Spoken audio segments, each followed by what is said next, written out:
But wherever you are, you never give up on your dreams.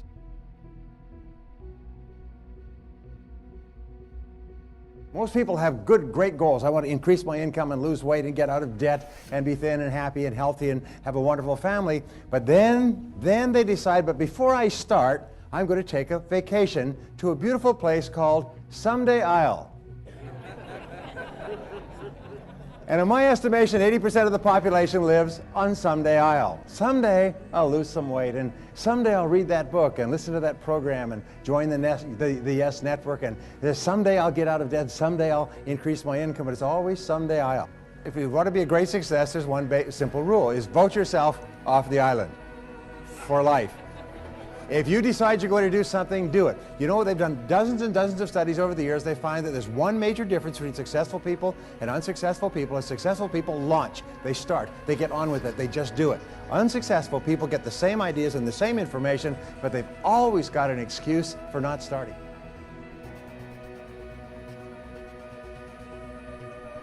You want to be successful in starting a business, then you study what people have learned, and everything that people have learned they've written down or shared in seminars or put onto audio programs is, I learned this from a very wise man named Kopmeyer, who spent more than 50 years studying success. And he had developed more than 1,000 success principles that he had derived out of something like 6,000 books. And when I met him, I asked him the question you would ask. Of all these 1,000 principles, because I had studied it all, which is the most important principle of all? And he said, Brian, he said, it's simple. He said, use proven success methods. He said, learn from the experts. He said, Brian, you'll never live long enough to learn it all for yourself. So what I find is that successful people are those who learn from others who've gone before them. Unsuccessful people try to make it all up, like a cook going into the kitchen, taking ingredients out of the cupboards, throwing them all in a bowl, and wondering why it doesn't taste good. This is why people's sales careers, why 80% of salespeople are functioning well below their potential. Only 20% make all the money. Why 20% of businesses in any industry make all the profits. Why 20% of the professionals in any service make 80% of the money, and so on. It's because they follow proven success principles, proven recipes, proven formulas, proven combinations, and they just do them over and over again until they master them. Then they can do more and more of them, faster and faster, easier and easier, at a higher level of quality. And all that translates into greater results.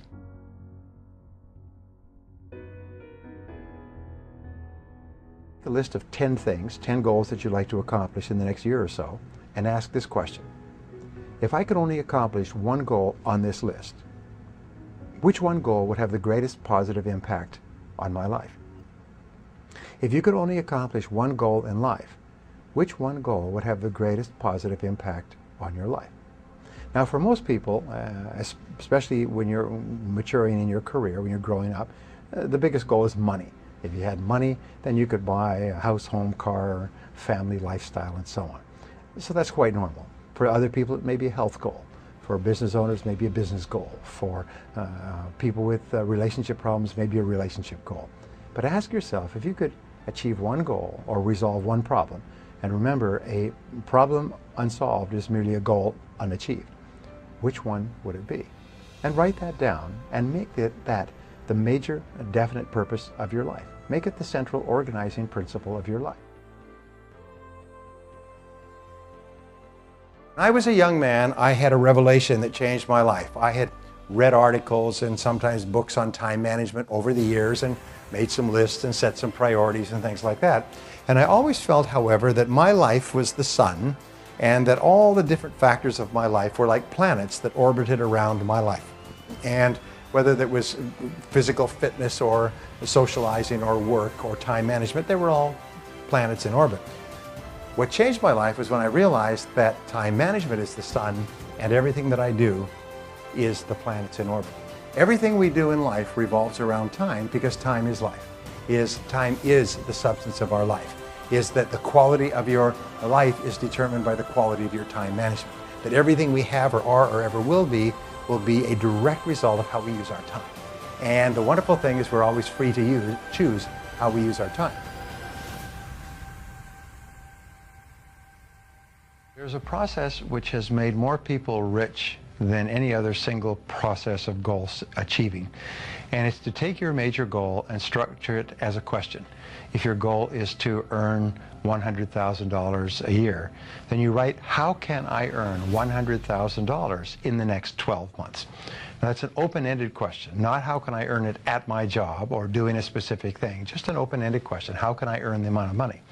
And then you discipline yourself to write 20 answers to the question. And the 20 answers are all the different things that you could think of to earn $100,000. Work longer, work harder, upgrade my skills, get a new job, take a part-time opportunity. Whatever it happens to be, write down everything you could think of, but force yourself to write at least 20 questions, or 20 answers to the question. The 20-question method, called mindstorming, forces you to dig deep, deep into your mind where you will find all your answers. And it may be call a person, read a book.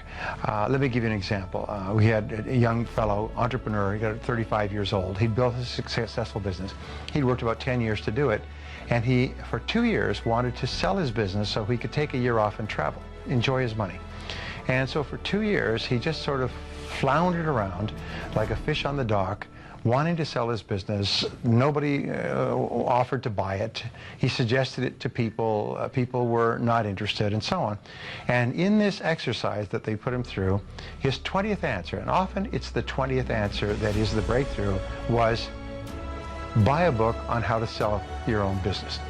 And it just went off like a flashbulb in his mind.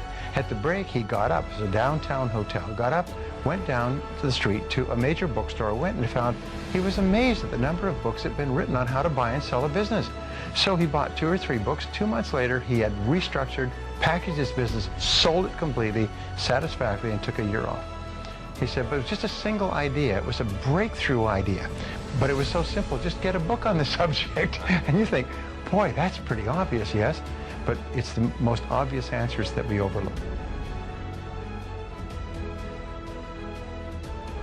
The starting point of becoming a millionaire is to remember the greatest discovery of all of human life, which is that you become what you think about most of the time. If you sincerely want to be rich, to achieve all your financial goals, and to retire as a self-made millionaire, one of the smartest things you can do is to develop the habits of thinking and acting that have enabled others to become self-made millionaires. What is so hard about this to understand?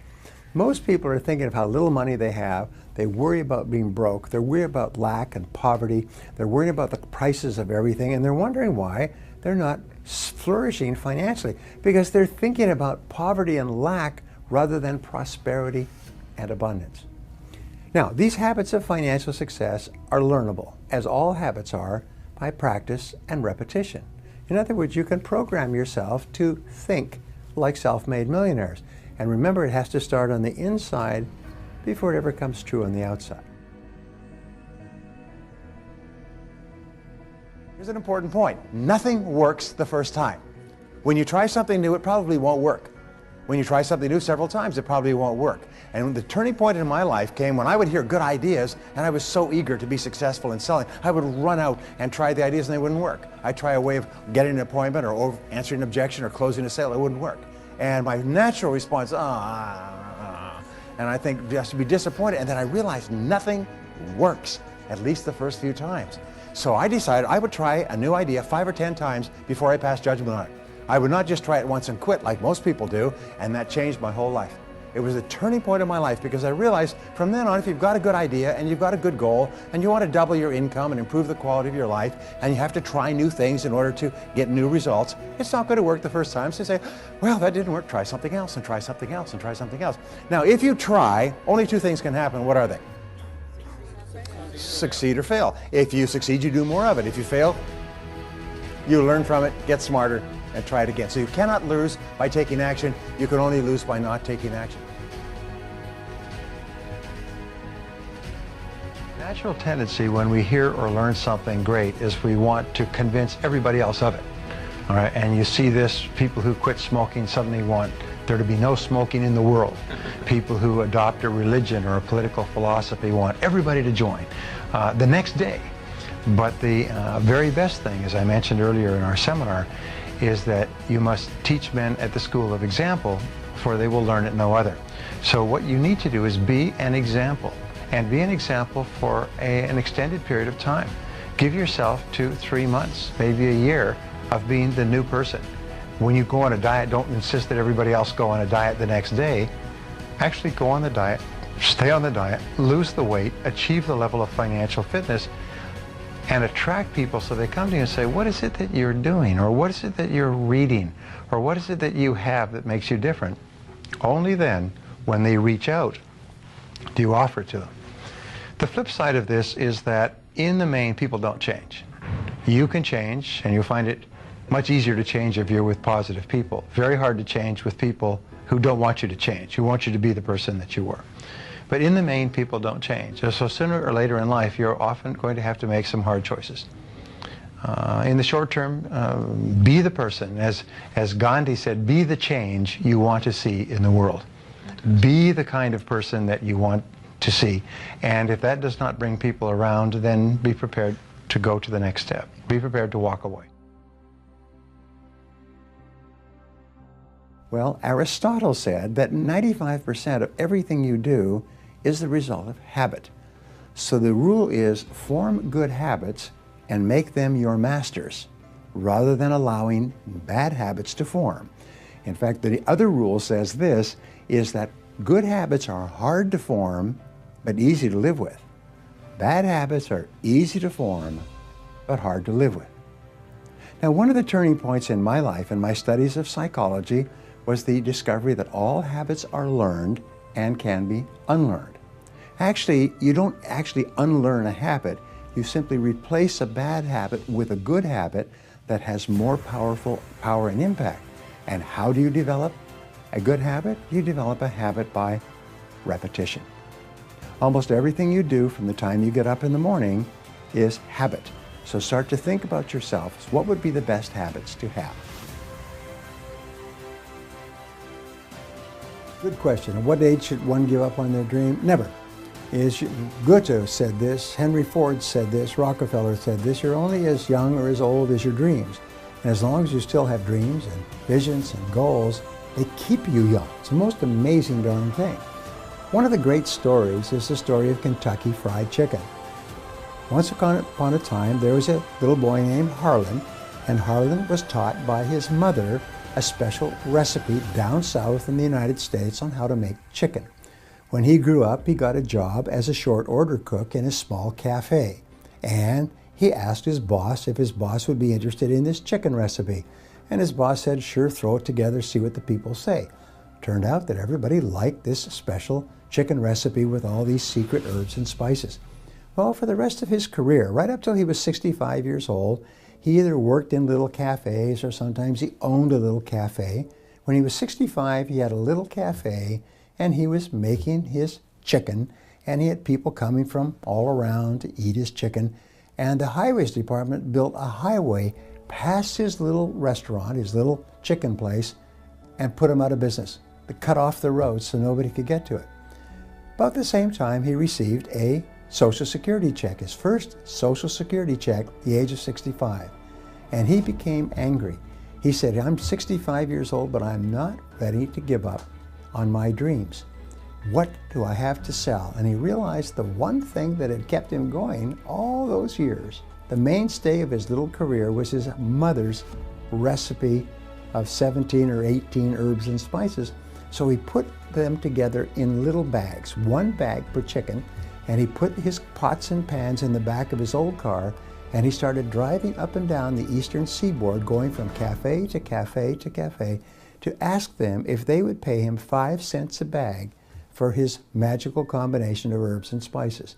He called on more than 1,000 restaurants, sleeping in his car week after week, and finally he came across a little restaurant in Toronto that agreed to pay him 5 cents a bag for his herbs and spices. This is back in the 60s. And because of exchange controls, they had to give the money to the Red Cross. That was the beginning of the Kentucky Fried Chicken empire. We began to sell this recipe more and more. People began to put it on their signs. A major corporation came along and said we could make a real business of this. So they embraced him, they built the franchise, they made him one of the best known people in the world. When he died some years later, he was worth more than $50 million because he never gave up on his dreams. So I don't know if you're 65 and broke and living in your car with pots and pans with no money, but wherever you are, you never give up on your dream. We say that in zero-based thinking, you ask this question: is there anything that I am doing today that, knowing what I now know, I wouldn't get into again today if I had to do it over? We call this a QUINK analysis. Knowing what I now know, QUINK. In times of rapid change, there are always areas in your personal and business life that, knowing what you now know, you wouldn't get into again today if you had to do them over. Your willingness to ask and honestly answer this question is the key to remaining flexible and quick on your feet in times of turbulence. How can you tell if you have a zero-based thinking situation in your life or business? Simple. Stress. Whenever you experience ongoing chronic stress about any person or situation, you should ask yourself, if I was not now in this situation, knowing what I now know, would I get into it again today?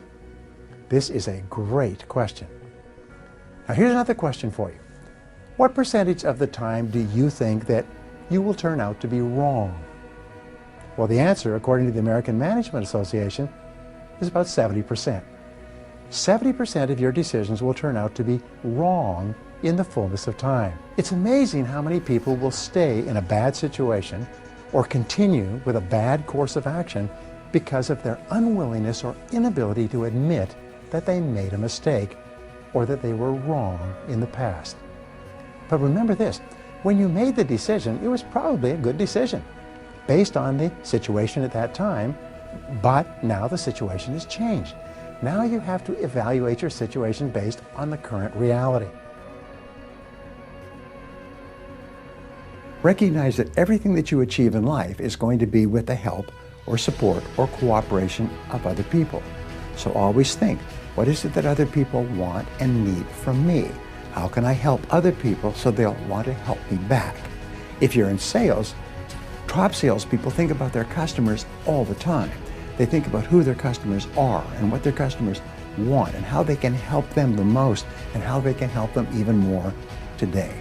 In their relationships, successful people are very focused on the most important people in their worlds, both personal and in business. If you've made a mistake or something has happened in the past that's unfortunate, you can cancel it out by simply saying the magic words, I am responsible. I am responsible. I am responsible.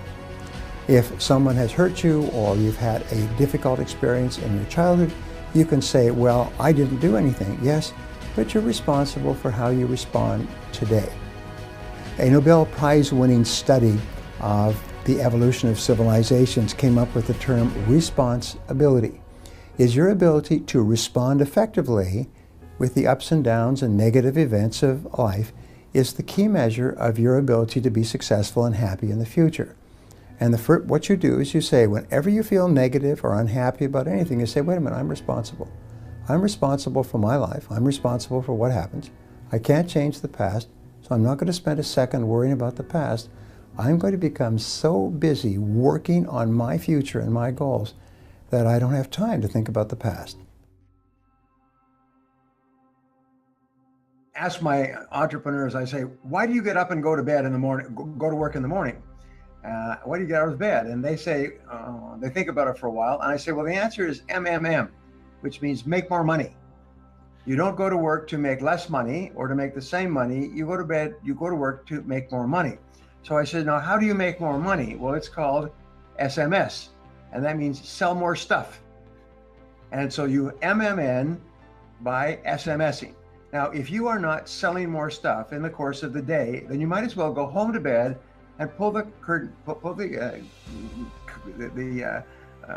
covers up over your head and go back to sleep, because you're of no value to yourself or anyone else.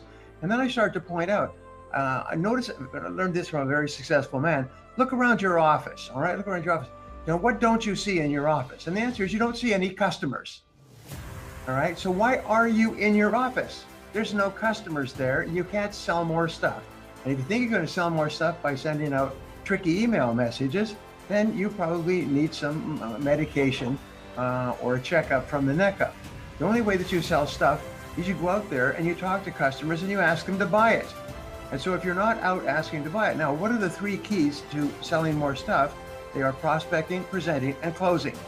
Prospecting means finding new people who can and will buy and pay in a short period of time, and then telling them, presenting that your product or service and why it is the very best choice for them now, and then closing them and getting them to make a decision today, this minute.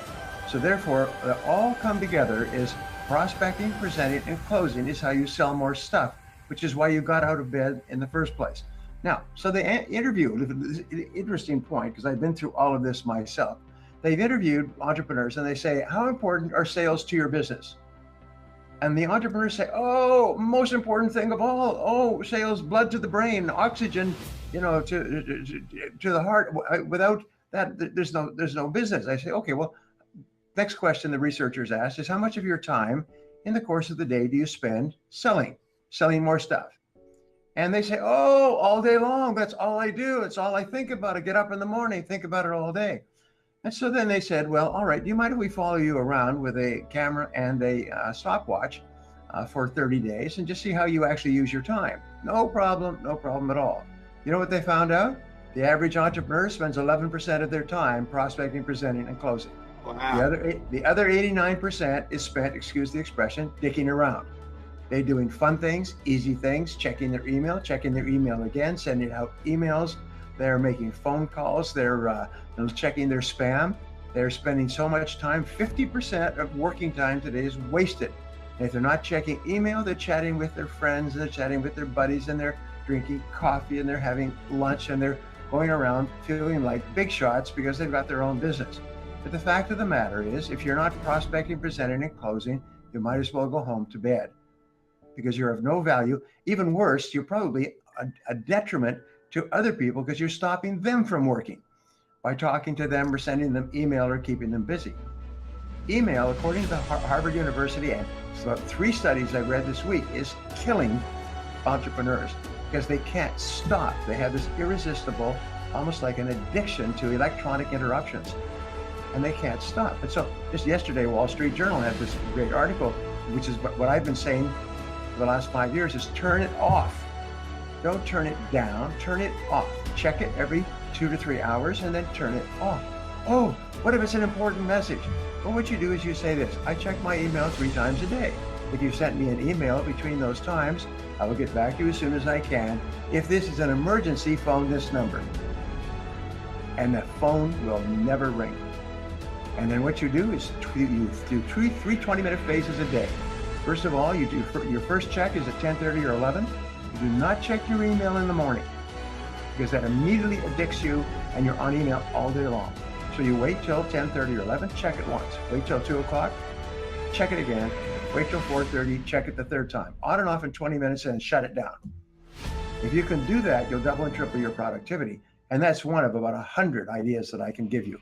But if you'll just do that, that'll do more to help you to be successful in selling more stuff. Because if you're not wasting all this time doing that, you have only one choice, is to sell more stuff. Talk to customers, talk to people and ask them to buy your product.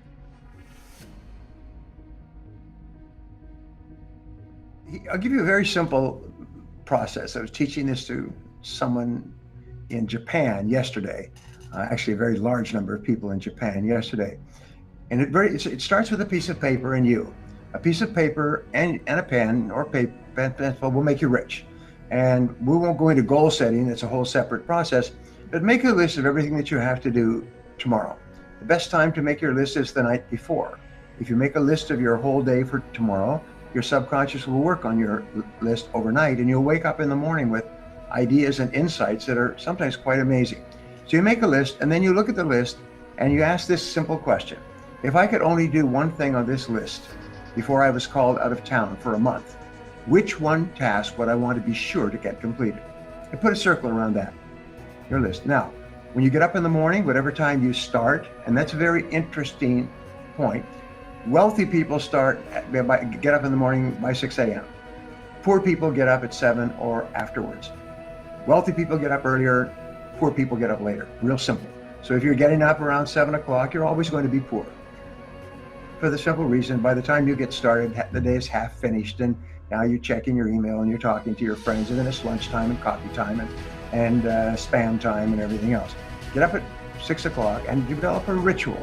Get up, exercise, then sit, plan your day, get organized, and start to hit it at 8 o'clock. And the first thing you do is you start on your most important task. And then you concentrate single-mindedly on that task. You do not turn on your email, you do not turn on your telephone, you don't do anything except that one task, and you just do this one task until it's completed. Now, you've already agreed with yourself and the world that there's nothing more valuable in the world than you could do than this one task. So do this. And if you develop a habit of getting up in the morning and starting and completing your most important task, it will transform your life. It's one of the most incredible productivity habits ever discovered. And every person who discovers it, you see their income, their productivity, their performance, and their satisfaction just explode. It's very simple. The question is, do you have the discipline? Do you have the self-control, the willpower to start and complete your most important task? If you don't have it, you can develop it with practice. If you develop with practice, it soon becomes easy and automatic. And if you just do this, your productivity will double the first day.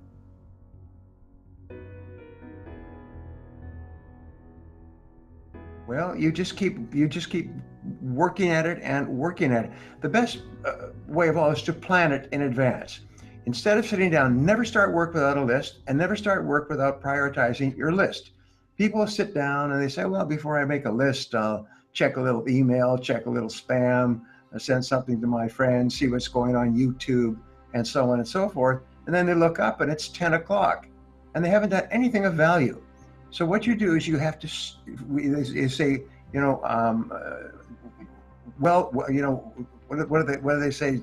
If you start it right, it'll work out right. So start it on your most important task, and do that until it becomes a habit. Now, here's an interesting thing about checking email: is when you check email, it triggers the release of dopamine in your brain. Dopamine is a drug, and by the way, there's all kinds of books and articles and scientific studies on this. And dopamine is the same drug in cocaine. And what it does is it's triggered every time you have a shiny object, or something new or different or interesting or sparkling. If a telephone rings next to you, you go bing, your brain releases endorphins, and you can't hardly wait to see what it is. So you're talking to somebody, and you could be talking to somebody about something very serious, and your telephone goes off, bing, your whole mind goes blank. The middle of the conversation stops. You grab for your phone, you pick it up, you look at it, you check it out and everything else. And then you come back. If you're working on a task, it takes an average of 17 minutes to get back to the task. And then there's another distraction, so another 17 minutes. Average adult is checking their email and their phone between 95 and 145 times a day. Which means they're like attention deficit disorder dogs. They're just literally running around back and forth the whole day. At the end of the day, they're exhausted. By the way, USA Today and Harvard have proved that you lose 1 IQ point for every hour that you leave your email on. At the end of the day, you've lost 10 IQ points. You actually become stupider throughout the day, dumber. And I ask this of my audiences. I say, have you ever finished a day where you don't think you've accomplished anything? You've been on email, responding to bings and beeps and rings and so on all day. And at the end of the day, you go home and honey says, what do you want for dinner? And you say, I don't know. I don't care. Anything. I just want to drink. Because you're so exhausted, you cannot even decide. Sit there and basically like you've just been, punched in the side of the head, because your brain is dead and you lose 10 IQ points. You get stupider throughout the day.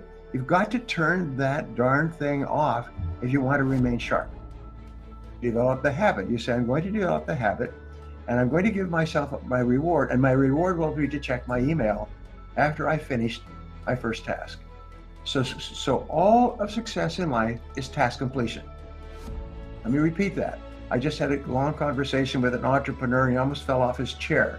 I was coaching him, and he said he'd never heard that before. And then I spoke to this group I was telling you in Japan. I told them the same thing. and they were just flabbergasted. Is the key to success in life is task completion. If you don't complete tasks, you have no future.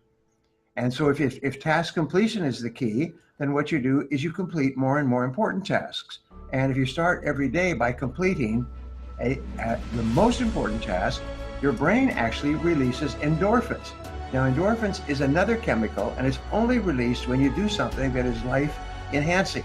And what that means is when you do something that is good for you, that enhances your life, that furthers you, it makes you happy. It releases energy. It raises your self-esteem. I sort of say, if you want to be a winner, how do you be a winner? Well, you win. And winning means you cross a finish line. So if you start and complete a task, you're actually winning. And you get a feeling of being a winner, which gives you a suffusion of energy and inspiration, and it drives you and motivates you to want to get that feeling again. So how do you get that feeling again? You start and complete another task. So I've developed a habit, and people who are successful have developed the habit of starting and completing tasks. So my wife comes in and says, dinner's in 5 minutes. So I look at my list and I say, okay, there's a 5-minute task. And what do you start and complete a 5-minute task? And each time you complete a task, you get a burst of endorphin. The bigger the task, the more endorphin. The more endorphin, the more quickly you become addicted to starting and completing important tasks. And every single successful person has a reputation for starting and completing important tasks. You want the job done, give it to him or her. You want the product served on time, you want the product completed, you want the product manufactured, shipped, delivered. Give it to him, give it to her, give it to that company, because they always deliver. That's the best reputation you can have if you want to get rich. I'm assuming that everybody who is watching this wants to become rich sooner or later, and sooner is preferable, all right? The way that you become rich is you deliver results that people will pay you for, all right? Well, one of the greatest result tools in the world is called a checklist. And a checklist is very simply a list of every step in the process from step 1 to step 2 to step 3, very much like a recipe that is organized, that says this is what you do to prepare a particular dish. You do these things and you do these things and you bring out these things and you take these ingredients in this order, in this quantity and so on, and you put it all together. So some years ago, I did something which was really quite ridiculous. I wrote a book and I promoted the heck out of it. It cost me more to promote the book than I got from royalties or advances. And then after 3 months, they told me that we have no more interest in promoting your book. And I said, well, why? I mean, we were doing so well, interviews, blah, blah, blah. They said, well, after 3 months, the window closes.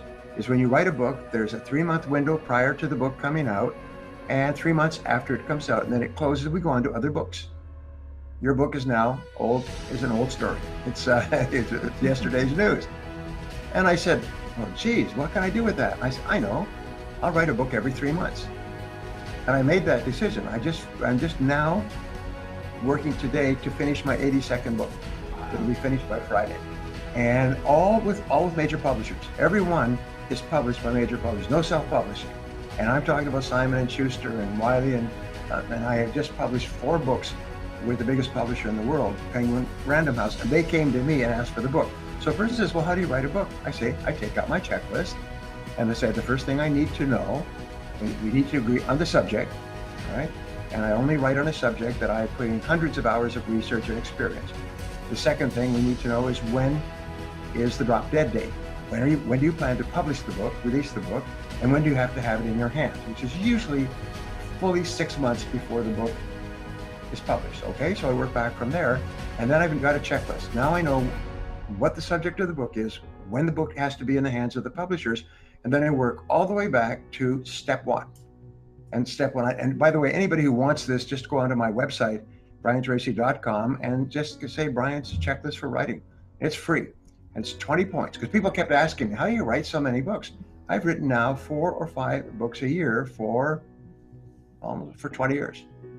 And now I say, well, I'm out of it now. I'm done. This last 2 months, I've gotten requests for 5 books for 2017 from this publisher and that publisher, and one other publisher wants 2. And I said, geez, I said, we're going to take a break. No, we want the books because these books sell. They just kind of tumble over each other. One sells and the second sells. I said, so here's the formula. Just simply download the formula like a recipe, follow the formula. it takes tremendous discipline to write a book. You can appreciate this because you've written your book, your one word. I said, writing a book is like digging a ditch to the horizon.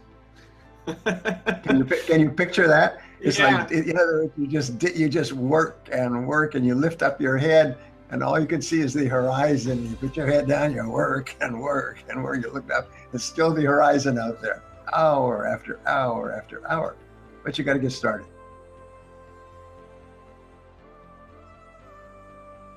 But many years ago, I met a fellow who was an entrepreneur like us, very successful. But I knew that for several years, he had been just kind of drifting through his career and suddenly took off. I mean, his business, he was just booming. His personality was completely different. He was starting early, working harder, staying later. He was up, he was positive. His income had gone over $100,000. And in another 2 years, it was over $200,000. And he was smoking. And so I asked him this question, and I never forgot the answer. I said, what was the turning point in your life? And he said, Brian, he said, I finally decided to get serious. I finally decided to quit screwing around. As I was talking all the time about I want to be successful and I want to make a lot of money and everything else. And I went home and watched television. And I started a little bit later and went for coffee with my friends during the day and so on. I finally decided that I'm going to get serious about this. And I put my head down. And from that time on, I started to get up earlier. I started to start earlier, work harder, stay later, don't waste time. Hammer, hammer, hammer. I'll give you another example, very simple. No successful entrepreneurs work less than 6 days a week. No successful entrepreneurs work less than 60 hours a week. Anybody who thinks that they can have balance and work 8-hour days and spend, time in their personal life and so on, that's good. Get a job working for wages and worry about money all your life. Drive a used car, have holes in your shoes, and eat macaroni and cheese, because that's what people do who work from 8 to 5. Every single person who is wealthy hits it all the time. They get up earlier, they start earlier, and they hit it, and they work longer hours. But here's the great payoff, is they're happy all the time. If you're doing something that you enjoy, like you talk about your values, your one word, if you're doing something that you enjoy and you're getting better and better at it, you love your work. My partner here is Eric Berman, and Eric and I have been together for 15 years. And we're talking about self-discipline. And what we find is it takes more discipline not to work than to work. I mean, we really have to promise ourselves and others and block off the time, make non-refundable deposits on vacations and things like that. Because other than that, we just love to work all the time. And so we work 10-hour days. If I work less than 10 hours, and I'm 72 now, if I work less than 10 hours, 6 days a week, I feel that somebody's going to find me out. They're going to take me away for defaulting on my responsibilities. And so it's really important. And if you are working on something that you enjoy and you're making progress, it gives you a steady flow of energy. You'll find that successful entrepreneurs are happy all the time. They're just smiling all the time. They just love what they do and they want to do more of it. Now, the other thing is this, which is one of the things that we teach in maximum productivity, is that you've got to get better and better at what you do. This has to be like breathing in, breathing out. All successful people, again, studying the habits of self-made millionaires, they invest at least an hour a day in reading in their field. I spend 3 hours a day reading. I've done that for 50 years or more. I just read all the time. I read on planes, I read on trains, I read on automobiles, I read at home in the morning, I read in the evenings, I read on vacations. As you look at my house, I've read more than 6,000 books and more than 100,000 articles. When I just got a call from a publisher saying, we don't have a book from you for next year. Can you write us a book? And I said, well, what kind of a subject would you like? Well, what would be a good subject? And they came up with the idea, get on with it. Something like, overcoming resistance, procrastination, lack of willpower, something like that. And I said, okay, I could write on that subject. I read on it all the time. So I could sit down, I could write a book on that subject. So what's your drop dead date? And I've got a drop dead date. I think it's March 31st or something like that. And so, okay, March 31st, I can work back, I'll have the book in your hands on time. It'll be released by the end of the year. But the thing is, I'm constantly taking in new information. So people say, well, how can you write so many books? If you read my books, they run from anywhere from 120 pages to 350 pages, and they're chock-a-block jammed full of content. There's no entertainment books. There's no stories about me. Some people think that they are the most fascinating person in the history of the world. And so if they write every thought and feeling they've ever had in their whole life and every experience and so on, that this is going to be fascinating reading for other people.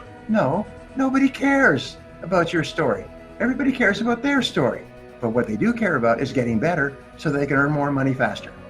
So if you want to have a successful book, write a book that gives people tools that enable them to get better results faster and easier and make more money.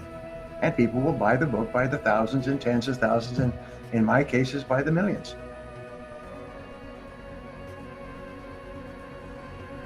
Well, this morning I got an ad from Amazon before I came down here to talk to you, and it was the 12 best articles by Harvard Business Review.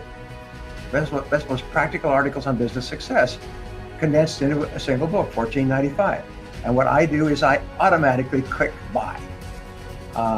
When I see a good book, imagine 12 of the best articles from Harvard Business Review for 2016. What if there's one idea in one of those articles that saves me a year of hard work or doubles my income? So I don't say, oh, it's not this $14.97 and blah, blah, blah, blah. I just go click. If you see a good book or a good article or a good magazine with a good article in the magazine, buy it automatically. Don't even hesitate, because my friend Jim Rohn used to say, it's not the cost of the book, it's the cost to your life of not knowing what's in that book. It's the cost to your life. Many people have become rich as a result of a single book. I was meeting for 4 hours just late last week, and this man bought the book Think and Grow Rich by Napoleon Hill when he was about 20 years old. No high school, 20 years old, salesman, not a good salesman. He read the book and he read it. And he read the book and it changed his life. He started a business, then another business. He said he read the book every single year for the last 50 years, and he made $1 million every time he read the book. And that $1 million added to another $1 million. He's worth $740 million today. He said, and he reads the book every single year, and every year he makes another $1 million, which goes onto the pile, goes onto the pile and onto the pile. And I've heard that kind of a story forever. One book can make you rich. My book, Maximum Achievement, he said he read Maximum Achievement. He said it was better than Think and Grow Rich. He wished he'd had it 20 years before. Because in your book, the one word, may give a person one insight, one idea about what they're doing or not doing that could change their whole lives. But if you don't read it, it's not possible for you to be exposed to that idea. And I just realized over the last couple of years that each one of us has turning points. As our lives are going along, and a turning point could be abrupt, the getting fired, going bankrupt, the end of a relationship or a marriage or something like that. It could be an abrupt turning point, or it could be just like sort of like a road that just kind of turns, and you kind of took this road. And then when you look back years later, you realize that that turning point changed your whole life forever. It could be just picking up a book. I have had a person write to me. He picked up one of my books he paid $1 for it at a used bookstore. He said within 3 years he was a millionaire. He said he didn't go to used bookstores. Here it was, and it's in a big box. And he just was sort of attracted to the title, and he picked it up, and it changed his life forever. And so you never know about these turning points. So going back to answering your question, I was 20 years old. I dropped out of high school. I was working on a construction job. I lived in a small apartment. It was 35 degrees below zero Fahrenheit outside. I had to take 3 buses. I had to get up at 5 in the morning and take 3 buses to my construction job. And then I had to take 3 buses back. I get back about 7:30, and I didn't have any money because it cost me everything I was earning as a construction laborer, carrying heavy stuff, to live. And I'm sitting there in I've got a little kitchen and a little bedroom. The bedroom and living room were the same one. I'd have to open up a couch to sleep and close it up so I could turn around. And I had a bathroom that was about as big as a telephone booth. So here I am sitting there, and it's cold as blazes, and I've got no money, and I've got no television. I've got no radio, I've got no music. I'm sitting there, and suddenly, like a light bulb, and I've written about this, I said a light bulb flashing in my face. I realized that this is my life. This is my life, and I am responsible. No one is going to come to the rescue. Nothing is going to change for me unless I change. Is nothing, nobody cares. I was 2,000, 3,000 miles from my parents and I wasn't going back, unemployed, no money. I'd gotten my old car and I drove in through an intersection and somebody was drunk and came and just ruined the car. And the car wasn't savable anyway. It was about a $50 car at that time. So now I couldn't even drive my old junker. Anyway, I said, this is my life. And suddenly it dawned on me, I am responsible. I am responsible. I am responsible. And that changed my life forever. Talk about a turning point. My life turned abruptly. That didn't mean that suddenly I was successful and so on. It took a long time because the second turning point for me, I realized it took a long time. Responsible for what? Well, I'm responsible for my own goals. So the second major turning point in my life is when I discovered goals. Oh my God, I still remember. I wrote down my first list of goals and 30 days later, my life had transformed. I couldn't believe how powerful goals are. And then the third turning point, I still remember these, I call them a golden triangle, was when I discovered continuous learning, personal development. That you could learn anything you needed to learn to develop any skill you needed to achieve any goal you could set for yourself.